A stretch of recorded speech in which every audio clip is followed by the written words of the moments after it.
एक समय की बात है कि एक जगह बहुत बड़ा जंगल था। उसके कुछ ही दूरी पर एक बहुत ही विशाल नदी थी और उस जंगल के पास में ही एक महात्मा का बहुत प्रसिद्ध आश्रम था। वह महात्मा वहीं पर रहते और उनके शिष्य भी उनके साथ में रहा करते थे। उनके सभी शिष्य बहुत ही अच्छे थे और अपने गुरु की आज्ञा मानते थे। गुरु जी कभी कभी उपदेश देने पास के गांव में भी जाया करते थे और कभी भी उपदेश अपने आश्रम में भी दिया करते थे। एक बार आश्रम में ऐसे उपदेश चल रहा था, तभी उन महात्मा से दो लोग मिलने के लिए आए और उनका उपदेश सुना। उन्हें बहुत ही अच्छा लगा। उन्होंने उन महात्मा को अपना गुरु बनाना चाहा और गुरु जी से बोले कि हमें अपना शिष्य बना लो। गुरु जी ने कहा, ठीक है, यहाँ पर रुको कुछ दिन और इसके बाद में हम तुम्हें शिक्षा दे देंगे और तुमको मैं अपना शिष्य बना लूँगा। वह दोनों वहीं पर रुक गए। तभी गुरु जी ने कहा, आश्रम का जो भी काम है आप सभी शिष्य मिलकर बांट लें और अपना अपना काम निश्चित समय पर करें। और जो नए शिष्य आए हुए थे उनसे कहा गुरु जी ने कि तुम हमारे साथ में रहो, हम तुम्हें जो बताएं वही किया करना। गुरु जी एक दिन नहा धोकर पास के गांव में उपदेश देने गए। वहां पर उन शिष्यों को भी ले गए। वह से गुरु जी देख रहे थे कि यह शिष्य जो उनके साथ रहते हैं और नए आए हुए हैं वह कुछ ठीक स्वभाव के नहीं हैं। गुरु इस बात से भली भांति परिचित होते जा रहे थे कि यह किसी भी काम करने के लिए बहुत ही जी चुराते हैं, बहुत आलसी हैं और बहाना बनाते हैं। गुरु जी ने उन शिष्यों की सारी हरकतों पर नज़र रखते रहे और कुछ ही दिनों में उन्हें शिक्षा दे दी और कहा कि तुम अब मेरे शिष्य बन गए हो। एक बार कड़ाके की सर्द रात में बारिश होने लगी।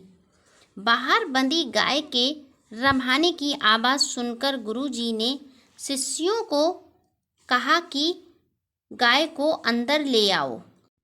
शिष्य चालाकी दिखाते हुए बोले कि बंधनों से मुक्त तो गुरु करता है, हम तो स्वयं मोह माया के बंधनों में फंसे हुए हैं।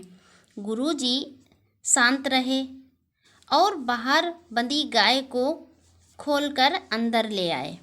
गुरुजी मन ही मन विचार करने लगे कि इन दोनों को किसी युक्ति से ही रास्ते पर लाना पड़ेगा। अगले दिन प्रातः गुरु स्नान के पश्चात पूजा अर्चना के लिए आसन पर बैठ गए। तभी गुरु जी को स्मरण हुआ कि तुलसी के पत्ते तो पूजा के लिए लाए ही नहीं। गुरु जी ने तुरंत दोनों को तुलसी पत्र लाने को कहा।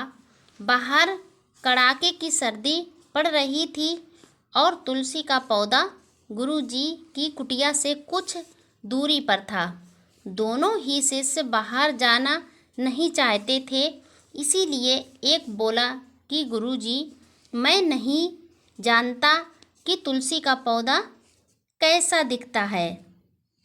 दूसरे को लगा कि अब मैं फंस गया हूँ, मुझे तो जाना ही पड़ेगा।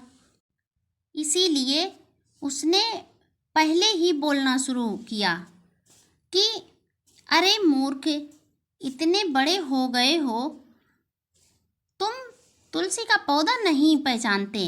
बगीचे में जिस पौधे के बड़े बड़े पत्ते हैं वही तो तुलसी का पौधा है।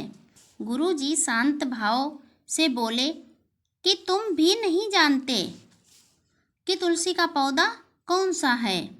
कोई बात नहीं, मैं स्वयं ही तुलसी को ले आता हूँ, मैं स्वयं ही तुलसी के पत्ते को तोड़ लाता हूँ।